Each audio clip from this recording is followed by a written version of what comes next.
시간이 되었습니다. 다 함께 마음을 모으시고 10월 30일 주일 2부 예배를 하나님 앞에 드리겠습니다.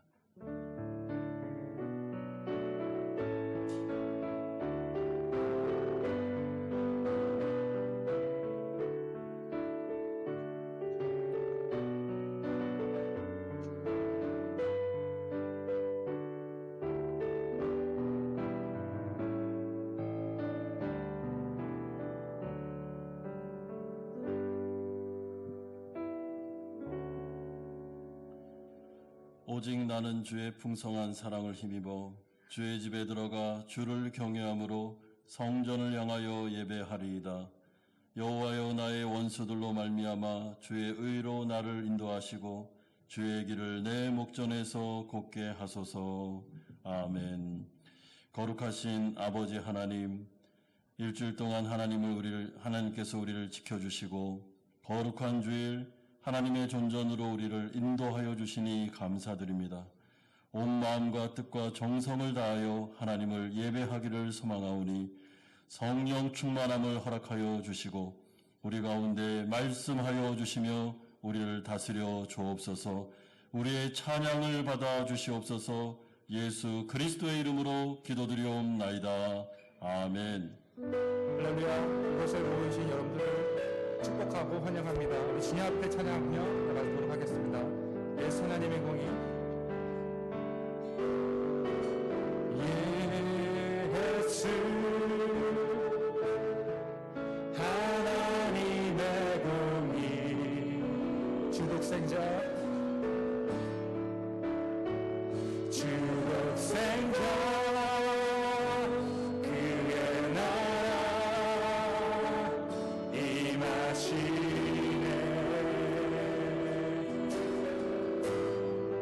예수 제물이 되신 주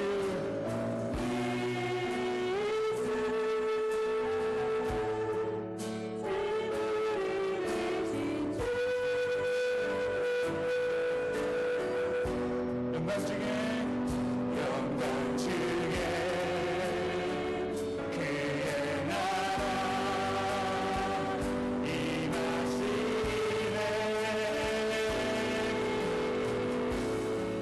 주의 나라 영원하며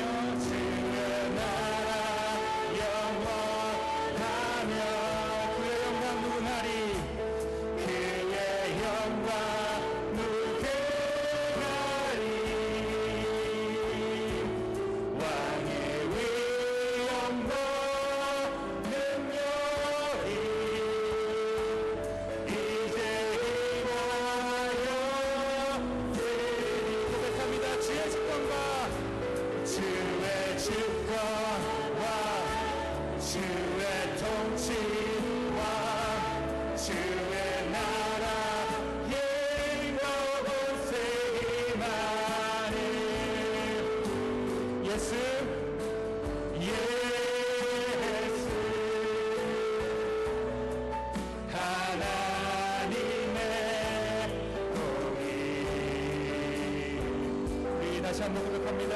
예수 하나님의 사랑. 예수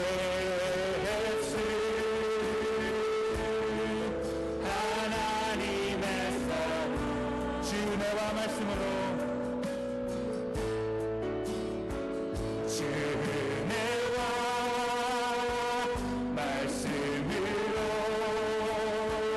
나타났네. 예수 거룩한 하나님,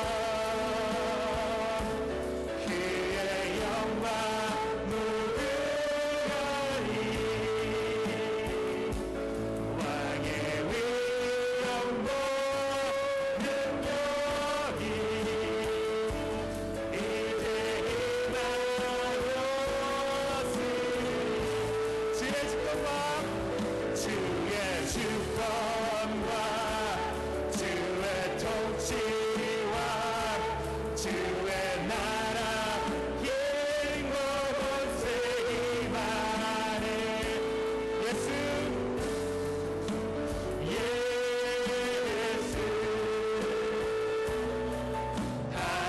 하나님의 공의 다시 한번 고백합니다. 주의 나라 영원하며 주의 나라 영원하며 그의 영광 무궁하리 그의 영광 무궁하리 왕의 위엄과 왕의 위엄과 능력이 이제 임하였으니 주의 주권과 주의 주권과 주의 통치와 주의 나라 힘과 권세기 많은 예수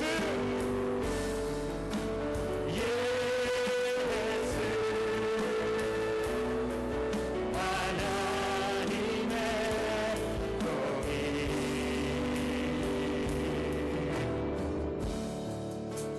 예수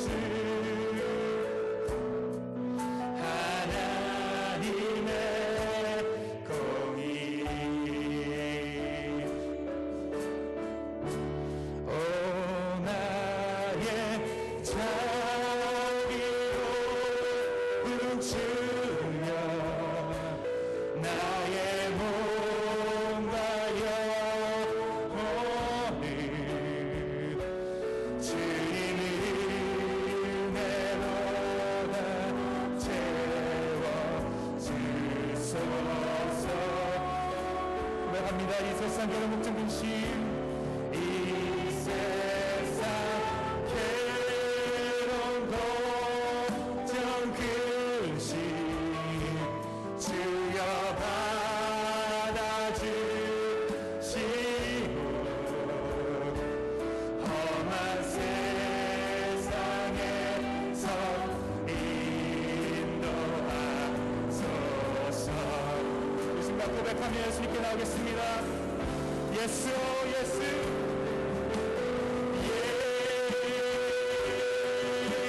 예수 오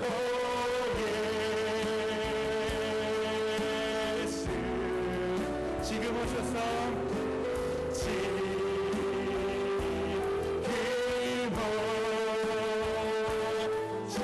오셔서 예수 예수 예수 오 예수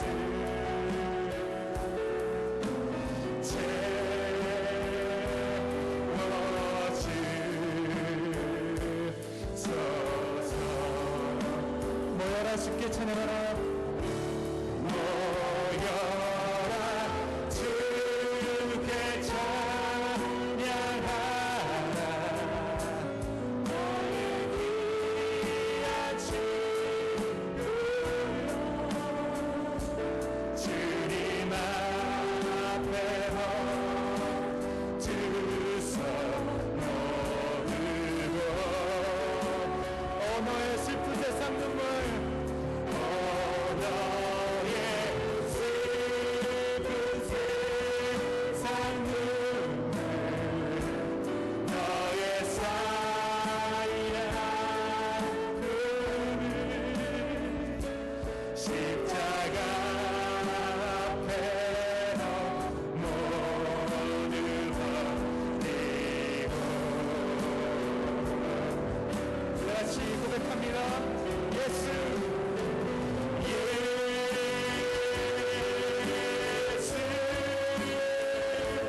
오 예수 지금 오셔서 지금 오셔서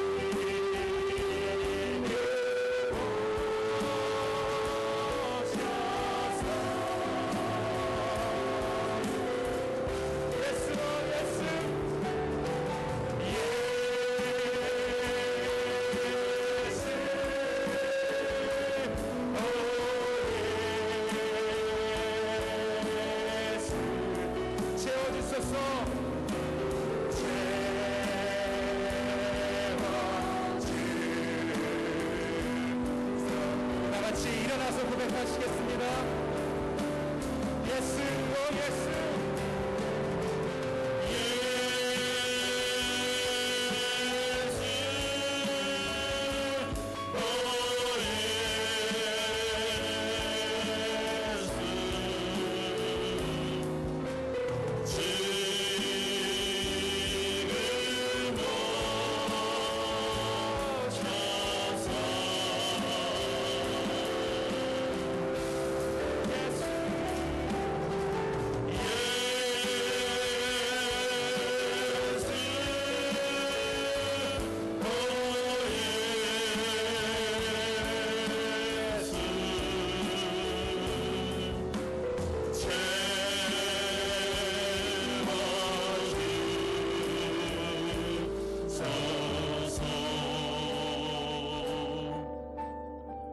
예배를 나가면서 함께 기도하겠습니다.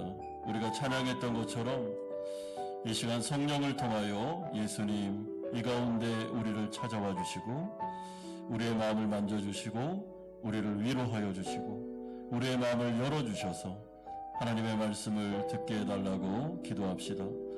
이 가운데 영혼의 구원의 역사가 나타나고 심령의 회복의 역사가 나타날 수 있도록 또한 기도할 때는 한 주간을 살아가면서 우리가 알게 모르게 하나님의 마음을 아프게 드렸던 죄를 지었다면 하나님 앞에 고백하고 정결함을 덧입는 그런 예배의 시간이 될 수 있도록 같이 한번 다짐하면서 같이 한번 기도하겠습니다.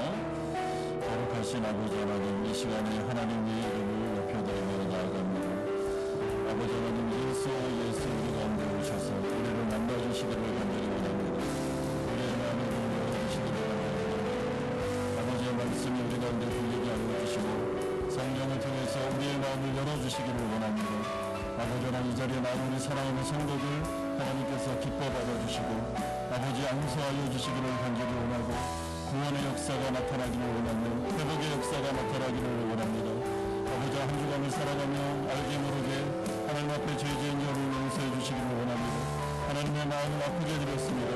아버지 하나님, 이 예배를 통하여 우리가 아버지 하나님 변화되기를 간절히 원하고 죄 용서받기를 원하며 이제는 정결한 마음으로 살아가기를 소망하오니 살아있는 예배가 되게 하시고 아버지 하나님 예배를 통해서 우리가 완전히 새 사람으로 아버지 거듭날 수 있도록 은총을 주시고 함께하여 주시옵소서.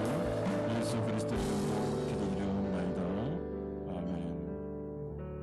사도신경으로 신앙 고백 드리겠습니다. 나는 전능하신 아버지 하나님 천지의 창조주를 믿습니다. 나는 그의 유일하신 아들 우리 주 예수 그리스도를 믿습니다.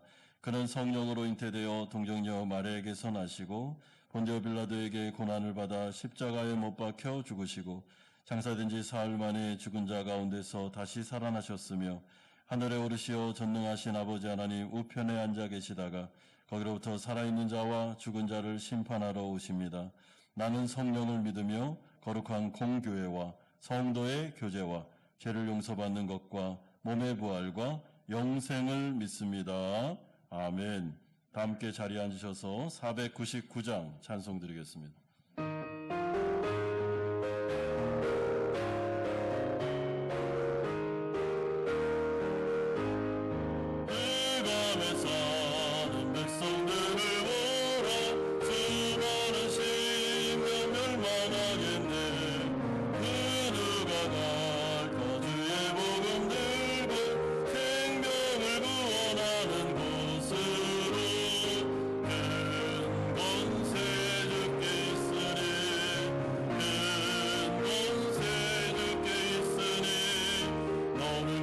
주의 복음 전하라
전능하신 하나님 아버지, 은혜와 사랑을 감사드립니다.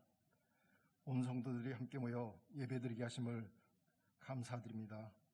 때를 따라 은혜와 복을 주시고 저희 성도들을 늘 지켜주심을 감사드립니다.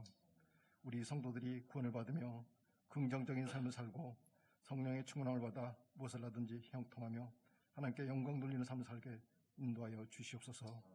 온 성도들이 하나님을 경외하고 섬기는 일을 최우선으로 삼고 예배를 통해 신앙의 은혜와 감격을 회복하게 하여 주시옵소서. 오늘 모인 저희들을 축복하시되 옥세상에 상하고 찢겨진 심령은 위로를 받게 하시고 환경 어려움으로 낙심한 성도들에게 새 힘을 허락하여 주셔서 주님이 세상을 이긴 같이 저희도 세상을 이기게 주님 인도하여 주시옵소서. 우리 삶 속에 생각과 언행으로 하나님의 영광을 가리지 않게 하시고 범사에 하나님의 성원을 높이 드려드리는 복된 삶이 되게 주님 인도하여 주시옵소서. 세상하여 빛이 되며 소금이 되게 하시고 그 삶의 유익과 도움이 될 수 있도록 하나님의 삶이 되는 저희 삶 되게 인도하여 주시옵소서. 조국 대한민국을 기억하여 주사 더욱 축복하여 주시옵소서. 많은 유정자들이 주님을 두려게 하시고 모든 일에 정직과 믿음으로 행하게 주님 인도하여 주시옵소서. 하나님 아버지, 주님이 세우신 한마음교회를 지켜주심을 감사합니다. 하나님 아버지, 이 시간 중고등부 수련회 가운데 있습니다. 하나님께서 함께하여 주시옵시고 학생들과 교사들에게 성령 충만을 인도하여 주시옵시고 끝나는 시간까지 주님께서 함께하여 주시옵소서. 하나님 또한 2년 동안 운영위원으로 봉사한 위원들에게 하나님의 위로와 감사를 전하며 새롭게 선출된 운영들에게 할 감당할 수 있는 능력과 지혜를 허락하여 주시옵소서. 이번 주부터 정책협의회로 통해 2023년을 잘 준비할 수 있도록 은혜와 성령으로 인도하여 주시옵소서. 하나님 아버지, 11월 27일 태신자 전도지를 통해 많은 영혼들이 주님을 알고 구원을 받을 수 있도록 인도하여 주시옵소서. 우리 교회가 주님의 형상을 더욱 분명히 드릴 뿐 아니라 이적의 주간 영혼들을 살리는 길에 앞장설 수 있도록 주님 인도하여 주시옵소서. 고환율, 고물가, 고금리로 오늘 겪는 우리들에게 튼튼한 가족 울타리를 주심을 감사드립니다. 우리 가족 공동체 울타리에서 늘 사랑을 꽃피우고 성도 간의 우애를 쌓으며 서로의 마음을 위로하고 겸손과 섬김으로 서로에게 중보되는 복을 내려 주시옵소서. 유학적인 학생들과 공부문제인 청년들을 주님 눈동자처럼 지켜주시옵소서. 고3 성생들 유종에 걸 수 있도록 인도하여 주시옵시고 앞으로 가는 걸음걸음에 하나님께서 주님 함께하여 주시옵소서.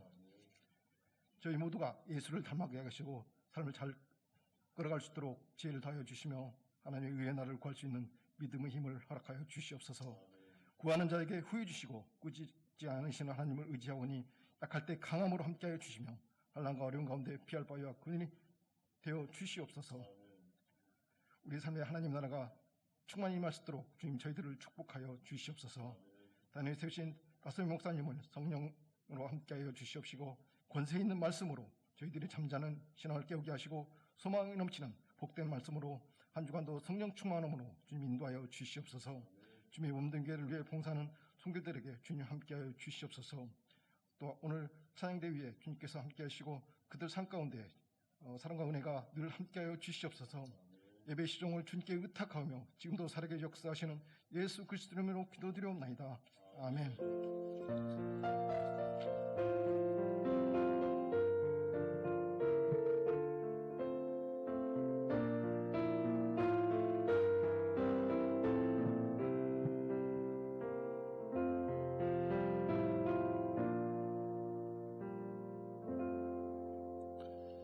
오늘 우리에게 주시는 하나님의 말씀은 신약성경 요한복음 1장 43절에서 51절까지의 말씀입니다.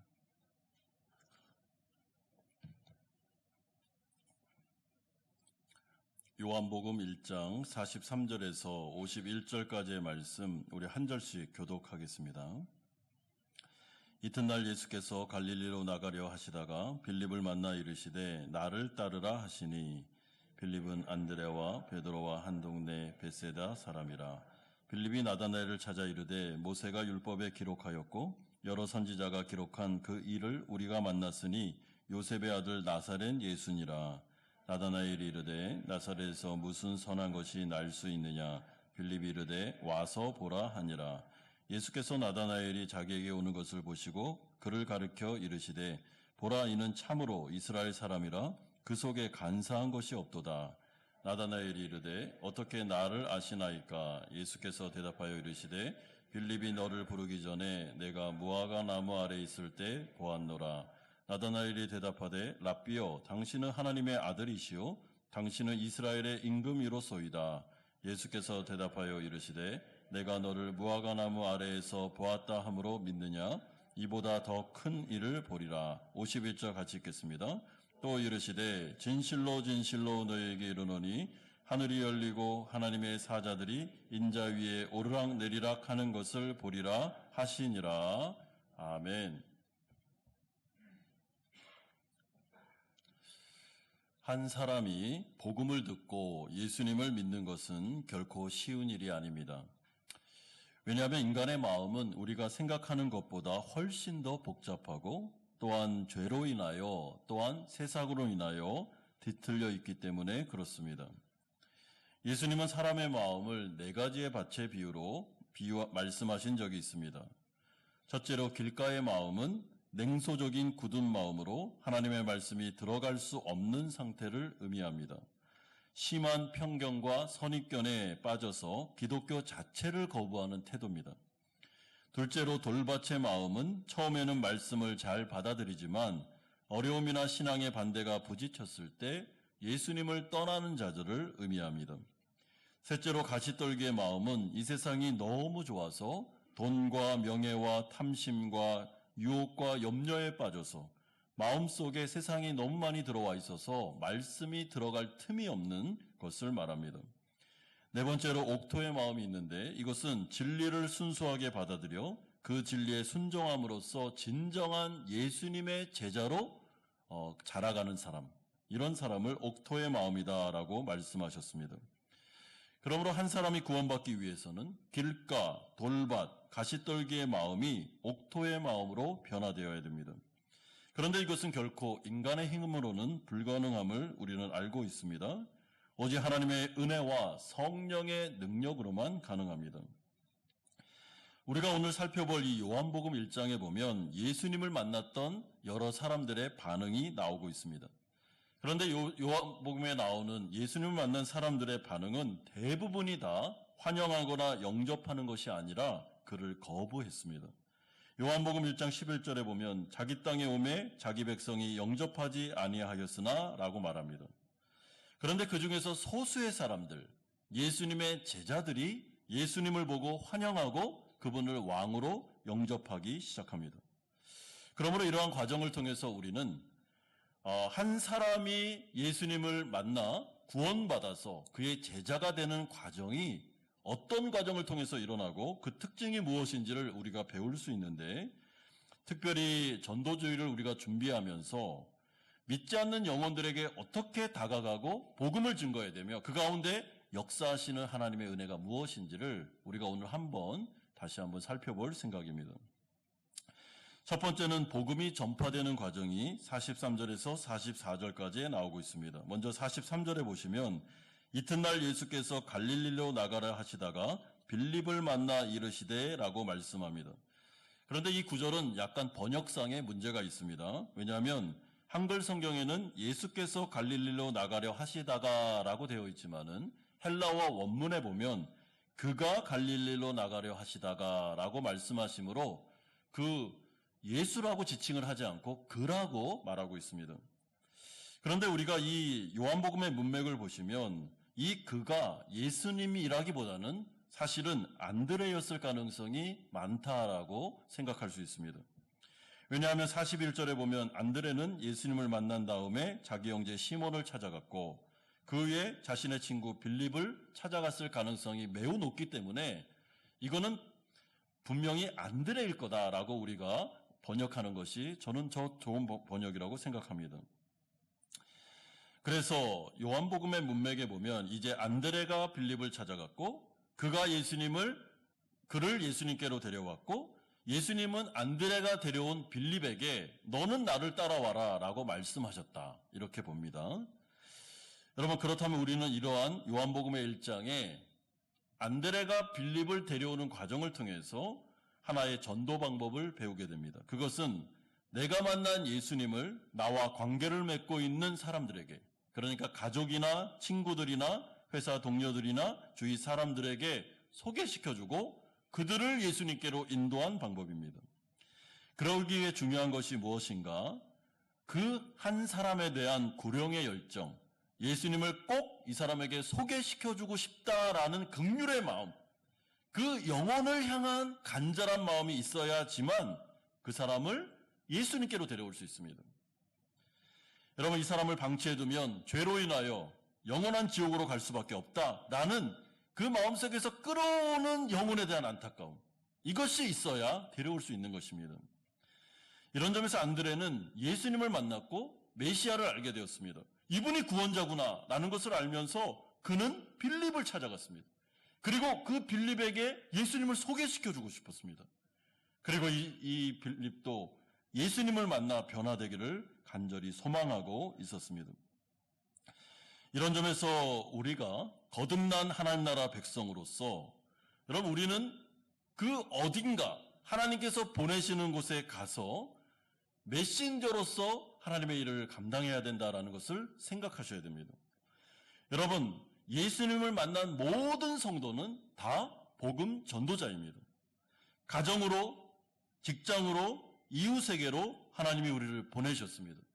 하나님께서 호치민에 한마음교회를 세우신 것도 목적이 있어서 세운 거지 그냥 세운 게 아닙니다. 이 가운데 죽어가는 영혼들이 많기 때문에 베트남 분들이나 한국 분들에게 하나님의 복음을 전하고 또한 이들을 예수님께로 인도하기 위해서 우리는 각자의 처소에 보냄받아 위치하고 있습니다. 그런데 거기에서 살아가면서 우리가 이 세상의 삶 가운데 모든 것들을 다 정신이 팔려 거기에만 함몰되어 살아가시면 안 됩니다. 주위 사람이 들어와야 됩니다. 예수 믿지 않는 영혼이 내 눈에, 내 마음에 들어와야 됩니다. 그리고 그들을 바라보면서 이들에게 예수님을 전하고 싶다라는 생각을 가지셔야 됩니다. 여러분, 우리가 이 세상 살아갈 때 관계성을 맺고 살아야 되는데요. 꼭 하나님을 믿는 자들과만 관계성을 맺으시면 안 되고 믿지 않는 분들과도 좋은 관계성을 반드시 맺으셔야 됩니다. 그리고 그들에게 선물도 사주고 그리스도의 사랑을 전하면서 때가 될 때까지 기도하는 마음으로 그들을 위해 기도하다가 때가 되면 이제 예수님을 소개해주고 한번 예배에 갑시다 라고 말할 때 그 사람에게는 말씀에 노출되어 구원받을 수 있는 기회가 주어지게 됩니다. 그러므로 전환자가 없이 복음을 들고 나아가는 사람 없이 어떻게 영혼이 구원받을 수 있겠습니까? 하나님께서 직접 그 사람을 구원해 줄 수 있지만은 하나님은 당신의 백성들을 통하여 복음이 전파되기를 원하셨기 때문에 우리는 이 전도의 방법을 통해서 죽어가는 영혼들에게 하나님을 소개하고 그리고 예배 장소로 인도해야 됩니다. 두 번째는 이러한 가운데 빌립의 소개를 받은 나다나엘의 영적인 상태가 45절에서 46절에 나오고 있습니다. 여러분, 빌립은 예수님을 만났습니다. 그런 다음에 곧바로 누가 생각이 났냐면 나다나엘이 생각이 났습니다. 내 친구 나다나엘. 나도 이 친구에게 그 메시아에 대해서 좀 소개시켜줘야 되겠다라는 생각이 들어서 나다나엘을 찾아갑니다. 45절에 모세가 율법에 기록하였고 여러 선지자가 기록한 그 일을 우리가 만났으니 요셉의 아들 나사렛 예수니라. 여러분, 여기서 율법과 여러 선지자가 기록한 그 사람, 그분이라는 것은 이분이 바로 메시아, 구원자라는 뜻입니다. 그리고 빌립은 나다나엘에게 내가 지금 방금 예수님이라는 랍비를 만났는데 이분이 바로 구원자, 구약에서 예언한 메시아였다라고 나다나엘에게 소개하고 있습니다. 그런데 문제가 하나 일어났는데 그것은 빌립이 나다나엘에게 말한 소개의 말의 뒷부분이 문제가 되었습니다. 나사렛 출신이었고 요셉의 아들 예수였다. 이 말이 나다나엘로 하여금 굉장히 마음속에 어려움을 겪게 합니다. 왜냐하면 나다나엘은 이 부분에 대해서 선입견과 편견을 가지고 있었기 때문입니다. 그래서 46절과 같이 반응하는데 나사렛에서 무슨 선한 것이 날 수 있느냐? 그는 굉장히 냉소적인 반응을 보이고 있습니다. 아니, 저 나사렛이라는 동네에서 메시아가 나온다고?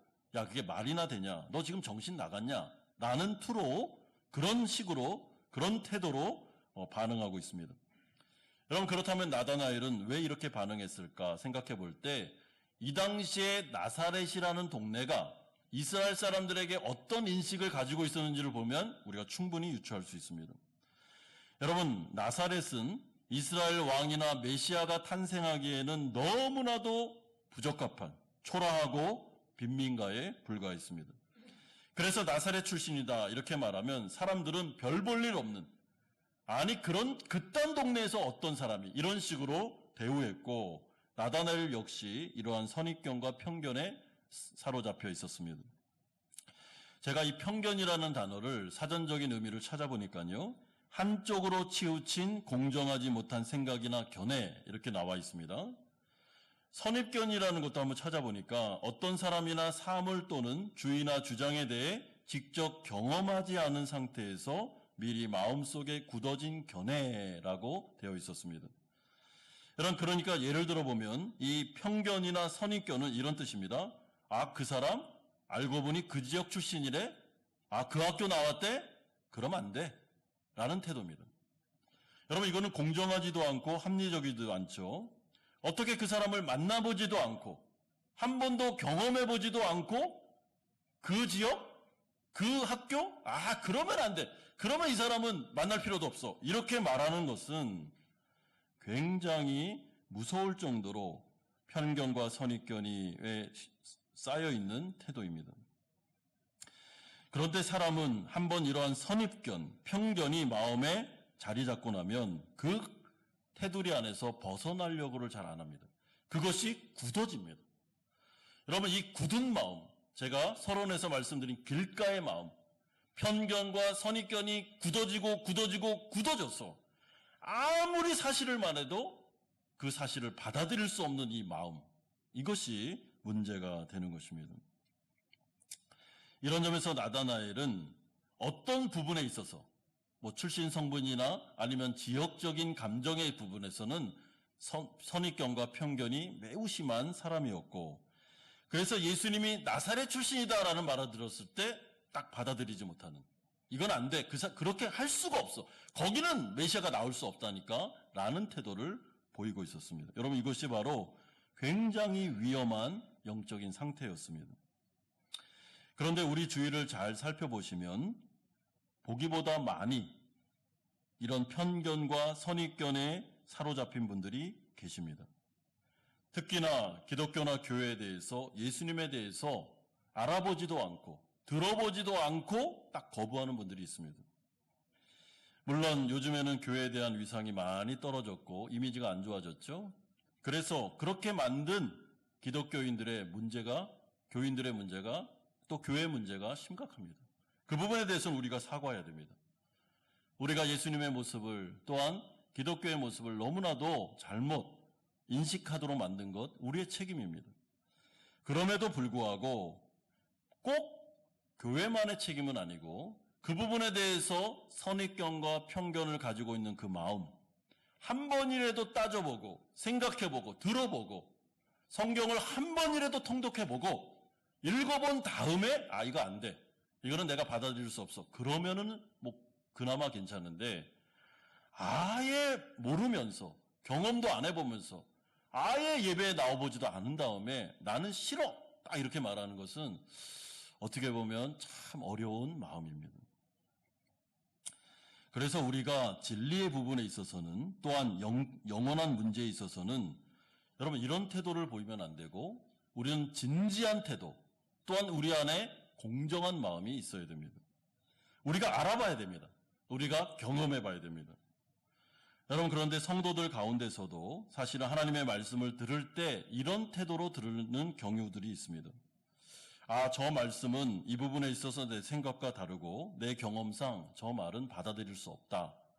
하나님의 말씀이 아무리 선포돼도 불구하고 내 지식, 내 경험, 내 생각으로 맞지 않으면 내가 기준이 되어 재단하고 그리고 거부하는 태도, 이거는 옳은 태도가 아니다라고 말씀합니다. 여러분, 우리의 지식, 우리의 경험이 아무리 많아도 우린 인간입니다. 과거에 우리가 경험한 것, 이게 전부인 것 같아도 전부가 아닙니다. 여러분, 더 많은 세계, 더 엄청난 세계가 있습니다. 영원한 세계는 우리의 경험을 뛰어넘는 것이고 우리의 지식을 뛰어넘는 것입니다. 그래서 내가 살아온 경험만큼, 내가 아는 지식만큼 하나님의 말씀과 진리와 기독교에 대해서 이거는 경험상 안 맞아 라고 말하는 것은 여러분 교만한 태도죠. 좀 열린 마음이 필요한 것입니다. 여러분, 타종교 그리고 철학적인 사고 또한 이 인문학적인 사고도 한번 공부를 하셔야 됩니다. 그냥 무턱대고 비판하시면 안 됩니다. 이 부분은 뭐가 다르고 성경에서 뭐와 어떤 부분이 틀린지를 우리가 알아야 비판을 하지, 아무것도 모르면서 여기는 그냥 아예 안 돼 라고 말하는 것은 굉장히 편협한 것입니다. 그러면서 공부도 해야 되고 사실은 알아가야 되고, 그리고 성경을 통해서 이게 정말 진짜 진리구나 라는 것을 우리가 배워나가는 자세가 필요합니다.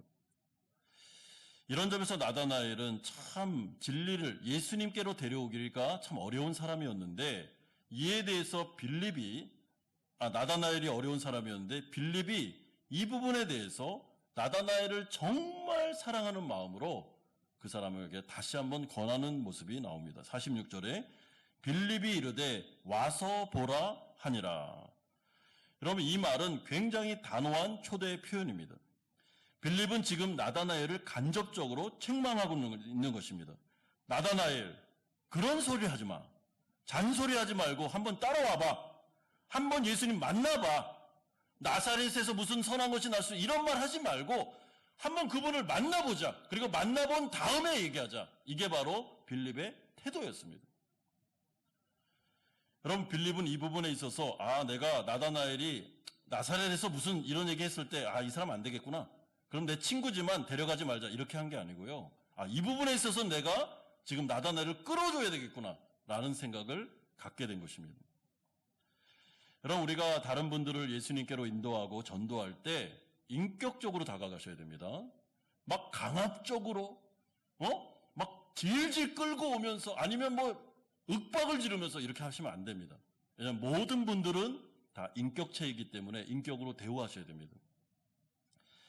인격으로 다가가서 복음을 증거하다가 너무나도 많은 선입견과 편견 때문에 마음이 막 굳어질 대로 굳어져 있어서 도저히 자신의 힘으로는 예수님께로 나아갈 수 없겠다. 이 사람은 그렇게 갈 수 없겠다라고 판단이 되면 그 다음에는 사랑하는 마음으로 끌어주는 것도 필요합니다. 그냥 내버려 두는 것만 능사가 아닙니다.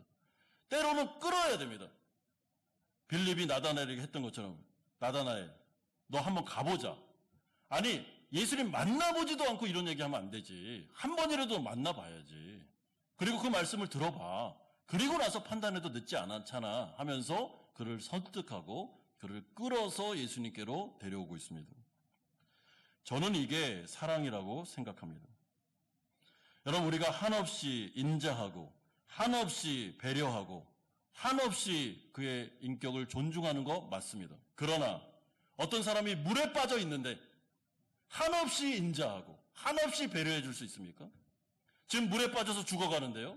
그럴 때는 끌어내야죠. 이런 사랑의 표현도 필요하다는 겁니다. 물론 매번마다 그렇게 하라는 건 아니고 때가 되었을 때, 그리고 타이밍에 하나님이 중요한 타이밍을 주셨을 때는 딱 끌어야 됩니다. 여보, 교회 가자. 언제까지 이렇게 할 거야? 당신 성경 일독이라도 해봤어? 진짜 기독교에 대해서 비판하려면 한번 배워봐. 그리고 나서 얘기해. 이렇게 하는 것이 필요하다는 것입니다. 그러므로 마지막 세 번째로 나다나엘의 장점이 나타나는데 47절에서 51절에 나옵니다. 여러분, 나다나엘이 예수님께로 나왔을 때 예수님은 그를 보자마자 47절과 같이 말씀하십니다. 보라, 이는 참으로 이스라엘 사람이라 그 속에 간사한 것이 없도다. 여러분, 여기서 간사한 것이 없다라는 말은 쉽게 말하면 이 사람은 외식하는 사람이 아니다라는 뜻입니다. 굉장히 순수한 사람이라는 것이죠. 여러분, 나다나엘은 겉과 속이 동일한 사람이었습니다. 이런 점에서 어떤 사람은 겉과 속이 다른 사람들이 있죠. 속으로는 안 그러면서 겉으로 그런 척하는 사람들이 있습니다. 그런데 적어도 나다나엘은 그런 부류의 사람은 아니었습니다. 이 사람은 매사에 정직했고, 그래서 그런 척을 잘 못했기 때문에 예의 없게 보이기는 했지만은 아닌 거에 대해서는 아니라고 말하고 맞는 것에 대해서는 맞다고 말할 수 있는 굉장히 순수한 그런 마음의 성품을 가지고 있었습니다. 물론 아까 말씀드린 대로 편견과 선입견이 있었지만은 그래도 그는 매사의 진리 앞에서는 자기가 알아보고 그리고 아닌 것에 대해서는 아니라고 말하는 아주 순수한 성격을 가지고 있었습니다. 이 부분에 대해서 예수님이 나다나엘을 칭찬하십니다. 나다나엘아, 내가 보니까 너는 간사한 사람이 아니야. 너는 굉장히 순수하고 정직한 사람이구나 라고 하면서 나다나엘을 칭찬하십니다. 여러분, 제가 그 직장에 다닐 때 참 특이하게 제가 다녔던 직장에는 예수 믿는 사람이 한 명도 없었습니다. 7년을 다녔는데요. 한 분도 예수 믿는 사람이 들어오지 않았습니다. 참 특이하죠? 그러면서 주님이 저에게 믿지 않는 분들과 관계성을 맺고 이분들과 살아가는 법을 이렇게 훈련하셨다고 저는 생각하는데요. 저의 직장 동기들 그리고 동료들을 이렇게 예수를 믿지는 않지만 이분들과 제가 사귀면서 어떤 생각을 했냐면 참 순수한 사람들이 많습니다. 마음이 참 정직하고 아닌 것에 대해서는 딱 아니라고 말하고 예의 바르고 그리고 복음을 증거하면 들어주고요. 그 부분에 대해서 내가 이런 과거에 이런 어려움이 있어서 내가 기독교를 참 싫어해. 근데 당신이 이야기하니까 한번 들어는 줄게 하면서 아주 순수하게 정직하게 다가오는 분들이 많이 계셨습니다. 저는 모태신앙으로서 이렇게 교회에서 자랐는데 제가 생각할 때 이런 점에서는 종교인들이 훨씬 더 겉과 속이 다른 외식하는 수 있는 위험이 크다라는 것을 저는 생각한 적이 있습니다. 여러분, 예수님을 모릅니다.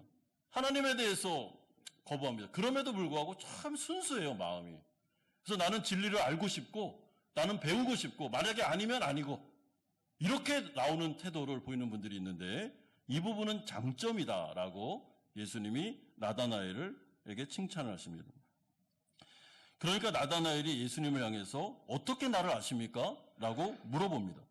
그러니까 예수님이 48절에 이렇게 대답하는데요. 빌립이 너를 부르기 전에 네가 무화과나무 아래 있을 때 내가 너를 보았노라 라고 말씀하고 있습니다. 그러니까 나다나엘이 갑자기 이 말씀을 듣고 난 다음에 완전히 180도 달라진 태도로 반응을 보입니다. 49절에 고백하는데 랍비여 당신은 하나님의 아들이시오 당신은 이스라엘의 임금이로소이다 라고 고백하고 있습니다. 하나님의 아들, 이스라엘의 임금, 이것은 당신이 메시아라는 뜻입니다.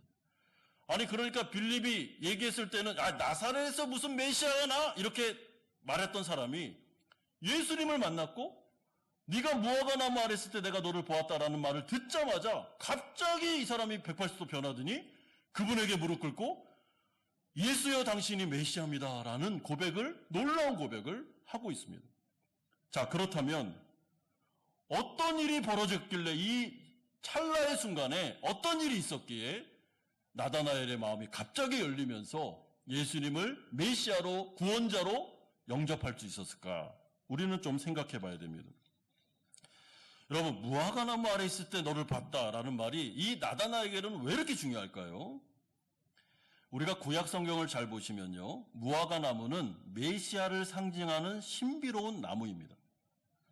그러니까 이 나다나엘, 마음이 간사함이 없는 이 사람은 아마 이 메시아를 상징하는 무화과나무 아래 가서 매일마다 가서 로마의 식민지 하에 있는 하나님의 나라, 자신의 백성들을 향하여 눈물을 흘리면서 메시아를 보내주시옵소서, 우리에게 진정한 해방을 주옵소서, 우리에게 진정한 자유를 주옵소서 하면서 아마 그는 개인적으로 매일마다 간절하게 기도했을 것이 분명합니다. 그럼에도 불구하고 자신의 기도가 응답되지 않고 메시아가 올 기미가 보이지 않고 그러니까 마음에 낙심도 됐고 어려움도 있는데 그 현실 속의 어려움 속에서 그는 하나님을 기다리는 예수님을 메시아를 기다리는 그런 마음을 가지고 무화과나무에 매일 가지 않았나 싶습니다. 이런 어려운 상황 속에서 하나님은 내 기도를 안 듣나? 하나님은 왜 내 기도에 응답하지 않는 거야? 왜 우리 백성들을 이렇게까지 로마의 식민지 하에 놓는 거야? 하면서 그는 좌절했을지도 모릅니다. 그런데 오늘 예수님의 입에서 아주 놀라운 말이 나오고 있습니다.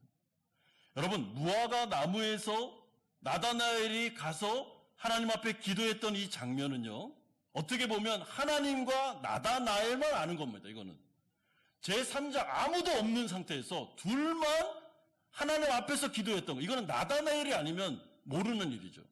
이 부분에 대해서 예수님이 나다나엘아, 빌립이 너를 부르기 전에 네가 무화과 나무에서 나를 찾아왔고 나에게 기도했던 것 내가 보았고 들었다 라고 말하니까 하나님과 자신만 알 수 있는 이 부분에 대해서 예수님의 입에서 그 부분이 언급되기 시작하자 나다나엘의 마음이 갑자기 열리면서 이분이 하나님이구나, 이분이 무화과 나무에서 내 기도를 듣고 있었던 바로 그분이시구나 라는 생각이 들면서 예수 그리스도 앞에 항복하게 된 것입니다. 여러분, 그러므로 이 찰나의 순간에 나다나엘의 마음의 문을 열어주신 분은 하나님이십니다. 그 안에 성령의 역사가 나타나기 시작했습니다. 그의 마음속에 있었던 여러 가지 어려움들, 마음속에 있는 간절한 기도들, 그럼에도 불구하고 현실의 문제가 해결되지 않아 힘들어하고 괴로워하고 있었던 그 나다나엘에게 예수님께서 찾아오셔서 나다나엘, 나는 너를 알고 있다. 넌 굉장히 순수한 사람이야. 그리고 네가 진리에 대해서, 하나님의 나라에 대해서 이렇게 목말라 하는 거 내가 알고 있어. 그리고 너의 기도를 들었다. 그래서 내가 온 거야. 그리고 너의 기도는 응답되었으며 이제 메시아가 이 땅에 왔고 너는 더 큰 하나님의 나라 일을 보게 될 것이다. 그러므로 나다나엘아, 두려워하지 마라. 내가 너와 함께 할 것이다. 약속하고 있습니다. 여러분, 그때 나다나엘의 마음의 냉소적인 마음이 풀어집니다. 그리고 마음이 뜨거워지기 시작했습니다. 여러분, 저는 이것이 성령의 역사라고 생각합니다. 이거는 인간이 한 게 아닙니다. 예수님의 이 말씀을 통해서 성령이 역사하면서 나다나엘의 마음을 만진 것입니다. 그의 마음의 문을 열어주신 것이죠. 그러므로 이것은 신비에 속하는 부분이기 때문에 제가 더 이상 논리적으로 설명을 드릴 수가 없습니다. 이거는 신비에 속한 일입니다. 여러분, 우리가 죽어가는 영혼을 예수님께로 인도할 때 예수님 앞까지는 우리가 데려올 수 있습니다.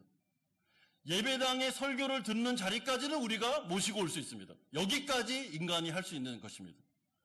그런데 그렇게 한 다음에 그의 마음의 문이 열리고 복음을 듣고 예수를 나의 구주로 영접하고 회심하고 세례받는 것은 인간의 영역이 아닙니다. 그건 하나님이 하시는 일입니다.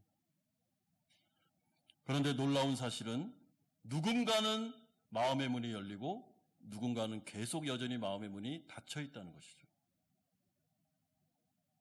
여러분, 우리의 경험상도 마찬가지 아닙니까? 이 자리에 앉아 계신 우리 성도님들 가운데 자진하여 나 스스로 예배당에 오신 분들도 계십니다. 어떤 분들은 모태신앙으로서 태어나면서부터 예배 장소로 온 분들도 있습니다. 그러나 그렇지 않고 대부분의 분들은 누구를 통해서 소개를 받고 예배당에 오게 됩니다. 한번 가볼까? 아유, 뭐 그냥 믿지는 셈 치고 한번 예배 드려보자. 이렇게까지 내 아내가 얘기하니까 한번 와보자 하면서 온 분들도 계십니다. 그런데 그 자리에 앉아있을 때 갑자기 마음이 뜨거워지면서 설교를 듣거나 말씀을 듣는데 내 얘기를 하면서 저거 내 얘기인데? 라는 생각이 들면서 마음속에 성령이 임할 때가 있습니다. 그리고 마음의 문이 나도 모르는 사이에 열립니다. 하나님 살아계신가? 하나님이 역사하시는가? 그렇다면 정말 기독교가 진리인가? 라는 생각이 들 때가 있습니다. 누가 하시는 것입니까? 하나님이 하시는 것입니다. 그렇기 때문에 사람의 구원, 인간의 거듭남은 하나님에 속한 영역이기 때문에 우리가 할 수 있는 일은 정말 사랑하는 마음으로, 간절한 마음으로 그리스도의 사랑을 베풀고 때가 되었을 때 그분들을 말씀이 들을 수 있는 예수님의 자리로 인도하고 그리고 기도하는 것입니다. 하나님 앞에 나와 간절하게 기도하는 거죠. 하나님, 마음의 문을 열어주시옵소서. 하나님, 좀 불쌍히 여겨주옵소서. 아버지 하나님, 정말 이게 진리라면 예수 그리스도의 구원의 역사가 이분에게 나타나게 해주옵소서. 우리가 기도할 수밖에 없고 하나님은 그 기도를 들으십니다. 그러므로 예수 믿는 것은 그야말로 기적 중에 기적입니다, 여러분. 내가 예수님을 믿었다? 기적의 사람입니다, 그 사람. 왜냐하면 내가 봐도, 다른 사람이 날 봐도 예수 믿을 사람이 아닙니다, 나는. 우리가 알지 않습니까? 내 자신을. 그런데 어떻게 내가 예수를 믿게 되었을까라고 생각할 때 놀라울 수밖에 없습니다. 저는 목사가 되기 전에 청소년 사역을 오래 했습니다. 청소년 캠프 사역을 했습니다. 그때 그 캠프가 저희가 여름에 한 번 하고 겨울에 한 번 했는데, 그때 중학교 2학년 되는 그 일진들이 한 번 온 적이 있습니다. 여러분, 일진이 뭔지 아시죠? 그 학교에서 주먹을 쓰는 아이들 한 5명 정도가 왔습니다. 그런데 이 아이들이 와가지고 3박 4일 동안 얼마나 많이 애를 먹이는지, 잠도 안 자고 와서 담배 피고 도망가고 말씀 듣는 시간은 다 자고, 그리고 거기까지 와서 애들 괴롭히고, 얘네들이 와서 변할 수 있겠나라는 생각을 한 적이 있습니다. 그래서 캠프가 다 마친 다음에 이 아이들 다음엔 안 오겠구나, 이렇게 뭐 재미없는 캠프 오겠나라고 했는데, 그 다음번에는 이 아이들이 왔는데 후배들을 데리고 왔습니다. 5명이 왔다가 10명이 왔습니다. 그리고 난 다음에 이 아이들이 고3이 될 때까지 꾸준하게 왔습니다. 근데 재밌는 게 뭐냐면, 그 중에 그 키가 굉장히 큰, 그리고 주먹을 짱인 아이가 있었는데, 이 아이가 저랑 그 고3이 될 때까지 성경 공부를 같은 반에 같이 했습니다. 제가 선생님으로서 성경 공부를 했습니다. 그런데 1년, 2년, 3년 캠프를 와서 말씀을 듣고 하나님의 사랑을 느끼기 시작했을 때 이 아이가 변화되기 시작했는데요. 일진이었던 아이가 눈이 바뀌기 시작했습니다. 눈이 막 이리처럼 그렇던 아이가 양처럼 바뀌면서 고3이 될 때 대해서는 저에 대해서 참 그 마음을 열고, 그리고 어느 순간에는 고등학교 2학년이라고 생각하는데, 그때 캠프 때는 예배 가운데 막 성령이 부어지니까 이 아이가 저한테 달려와서, 목사님, 제 마음이 이렇게 뜨거워지는데 이게 뭡니까? 도대체 왜 마음이 뜨거워집니까? 라고 막 질문한 적이 있습니다. 그때 제가 하나님이 널 만나준 거야. 그러니까 예수님의 이름을 부르면 된다라고 소개시켜 준 적이 있습니다. 그리고 난 다음에 저는 목사가 되었고, 그리고 교회 사역으로 들어오게 되었고, 이 아이와 헤어졌습니다. 그런 다음에 시간이 많이 흘러서 우리 이 아이가 어떻게 되었나라는 그런 의문이 있었을 때 저한테 이메일 하나가 딱 왔습니다. 기백이라는 아이인데, 이 아이가 메일을 보냈는데 어떻게 보냈냐면, 목사님, 제가 이번에 연세대 어떤 부분에서 공부를 하게 되었습니다. 그리고 제가 선교사님을 만나서 아프리카 빈민가에 가서 지금 선교를 하고 있습니다. 선생님 보고 싶습니다.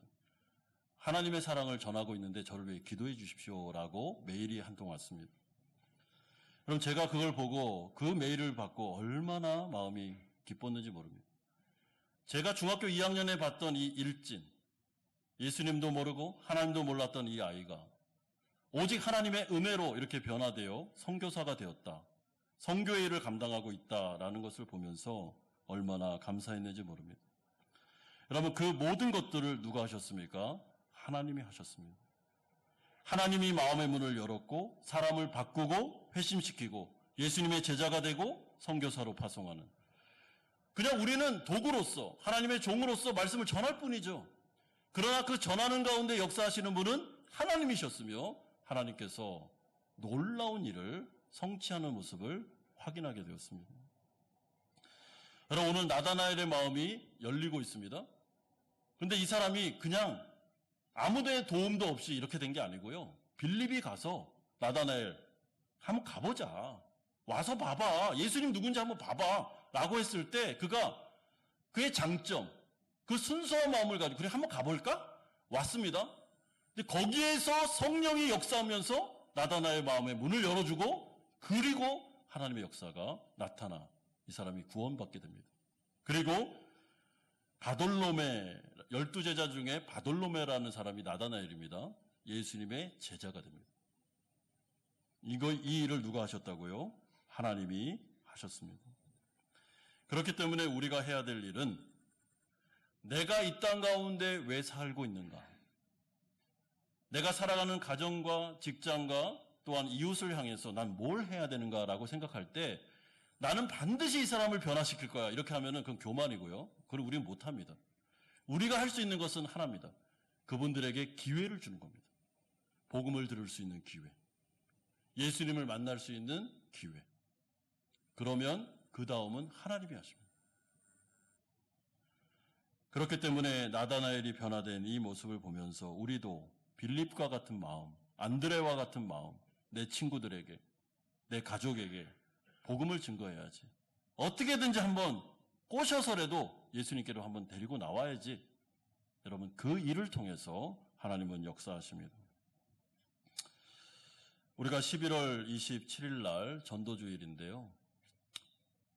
우리는 잘 모릅니다. 어떤 일이 벌어질지. 근데 담임 목사로서 우리 성도님들에게 부탁드리고 싶은 것은 교회가 뜻을 정하여 하고 있는 이 구원 사역에 있어서 우리가 외부인으로 계시지 마시기를 바랍니다. 동참하셨으면 좋겠습니다. 그리고 이 기회에 내가 다른 영혼에 대해서 어떻게 생각하고 있지? 나는 인생 가운데 나만 있는 것은 아닌가? 죽어가는 영혼들이 나의 마음속에는 있나? 그 주위에 있는 사람들에 대해서 내가 시선이 영적인 시선으로 그들을 불쌍히 여기고 있느냐라는 부분을 한번 점검해 보십시오. 만약 그렇지 않다면 여러분 그것은 하나님이 원하는 태도는 아닙니다. 우리의 마음을 바꾸시고 이번 기회에 정말 어떤 사람이 내 마음에 들어와 있고 내가 이분을 예배 자리로 인도하고 싶다면 기도하시고 사랑을 베푸시고 그리고 끌 때는 끌어서라도 가보자 한번 그리고 얘기해 라고 말할 정도로 끌어서라도 한번 기회는 드려야 됩니다. 그러면 하나님께서 하십니다. 여러분 이런 은혜가 우리 한마음교회에 계속 있기를 바라고 우리 교회가 구원의 방주가 되기를 바라고요. 우리 성도님들이 그래서 하나님께 쓰임받기를 주 예수 그리스도의 이름으로 축원드립니다. 우리 오늘 들은 말씀 생각하면서 한번 기도할 때 첫 번째로 혹시 내 마음은 나다나엘처럼 선입견과 편견으로 나의 그 얄팍한 지식과 경험으로 모든 것들을 다 판단하고 재단하면서 내가 체험해보지도 않아놓고 기독교는 안 돼, 복음은 안 돼 이렇게 말하는 것은 아닌가. 내 마음은 편협되어 있는 것은 아닌가. 또한 말씀을 들을 때도 내가 이 말씀에 내 자신이 기준이 되어 하나님의 말씀을 재단하고 있는 것은 아닌가라고 한번 생각해 보시면서 내 마음이 옥토의 마음이 될 수 있도록 하나님 나를 불쌍히 여겨달라고 기도하고요. 두 번째는 내 마음속에 전도하고 싶은 대상자가 계시거나 아니면 이분의 마음이 꼭 열려서 예수님을 꼭 만났으면 좋겠다라고 하는 영혼들이 계시다면 오늘 이 시간에 그분의 이름을 불러가면서 하나님 그분을 만나 주십시오.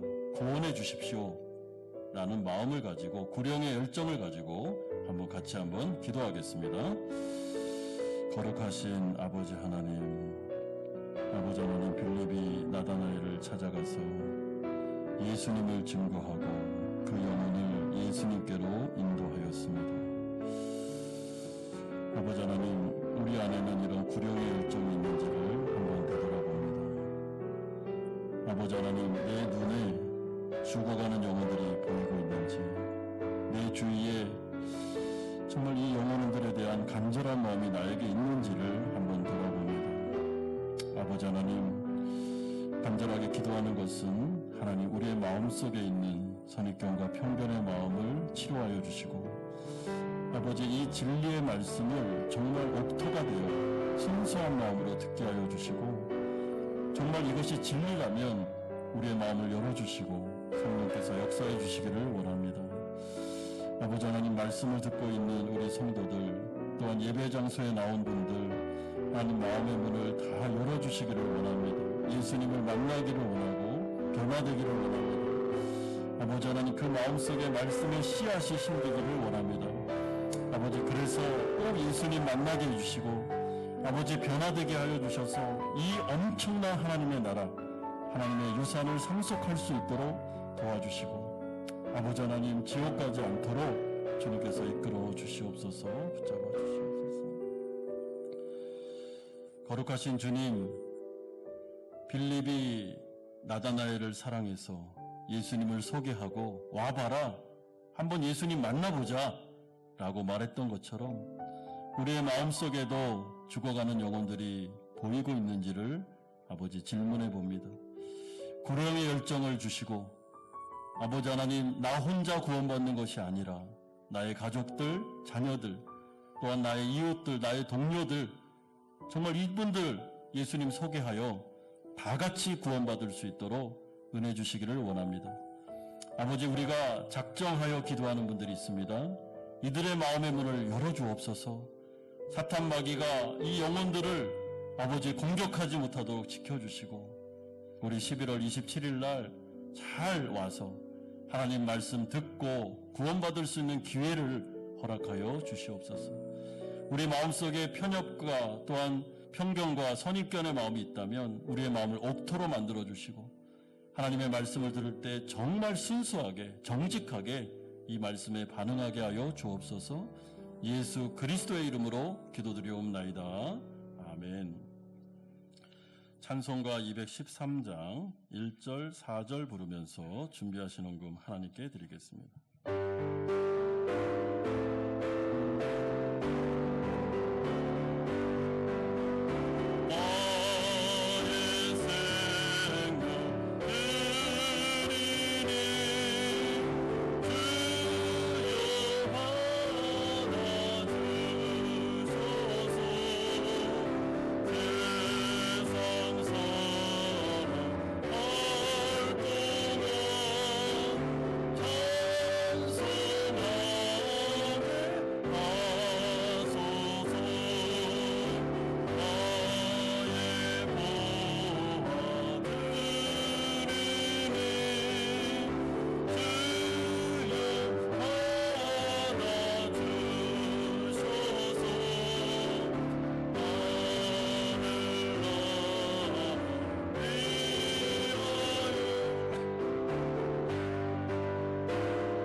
거룩하신 아버지 하나님, 한 주간도 우리를 눈동자같이 지켜주셔서 감사드립니다.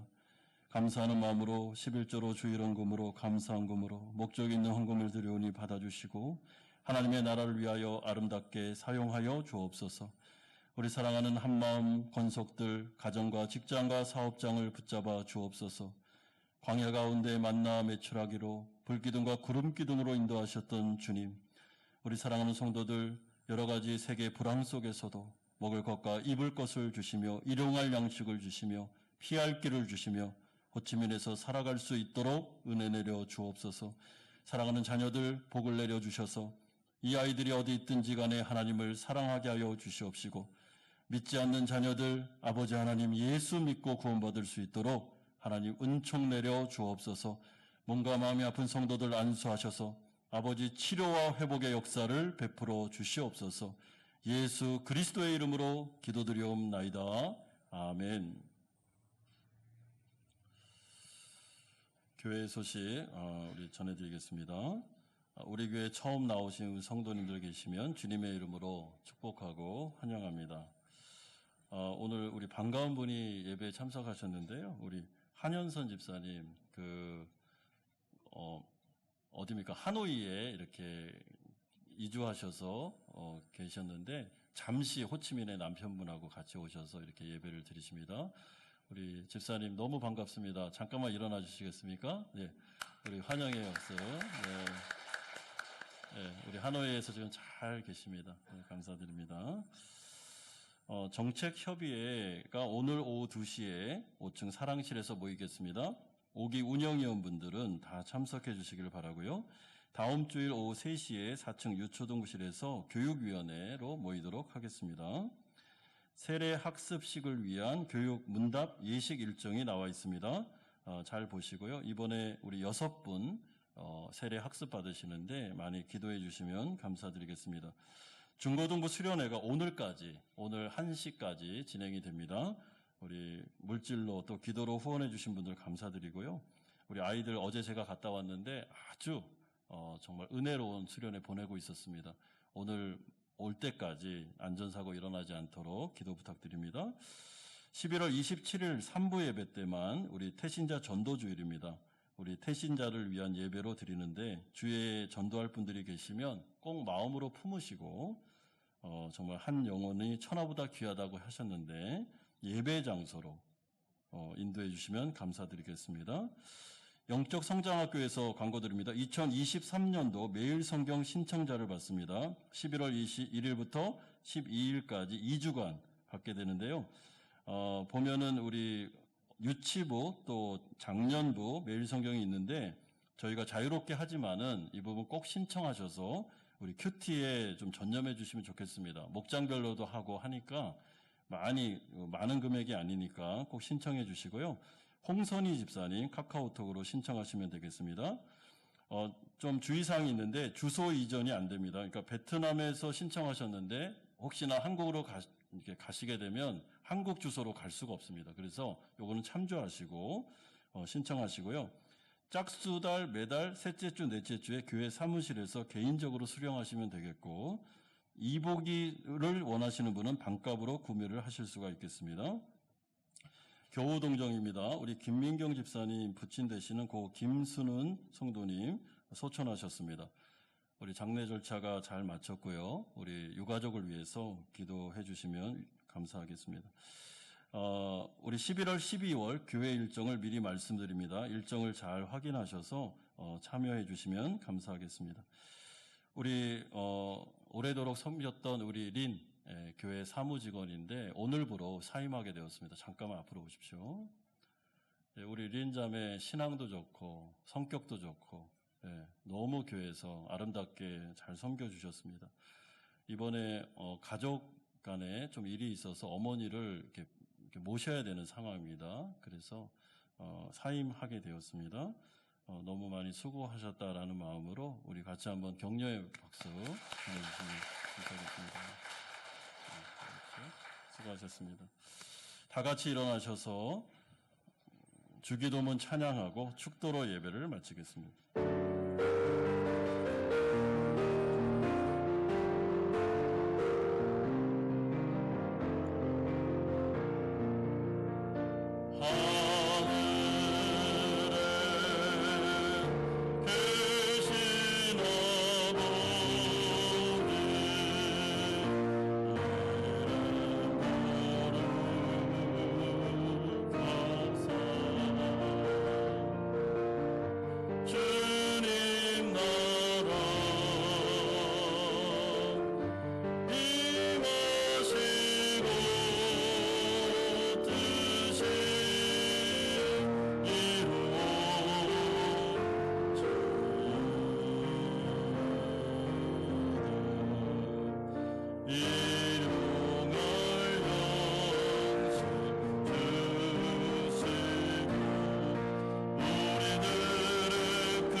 이제는 우리 주 예수 그리스도의 은혜와 하나님 아버지의 사랑하심과 성령 하나님의 교통 충만하심이 우리에게 명령하신 전도의 사명을 잘 감당함으로 하나님 앞에 영광 돌리기를 소망하는 사랑하는 성도님들의 머리 위에와 이들의 가정과 직장과 사업처 위에 사랑하는 자녀들과 선교사님들 머리 위에 사랑하는 아버지를 하늘나라로 보내고 위로가 필요하신 김민경 집사님과 유가족들 머리 위에 오늘 사임하는 사랑하는 린 머리 위에 그 가족 위에 이제부터 영원토록 함께 하실지어다.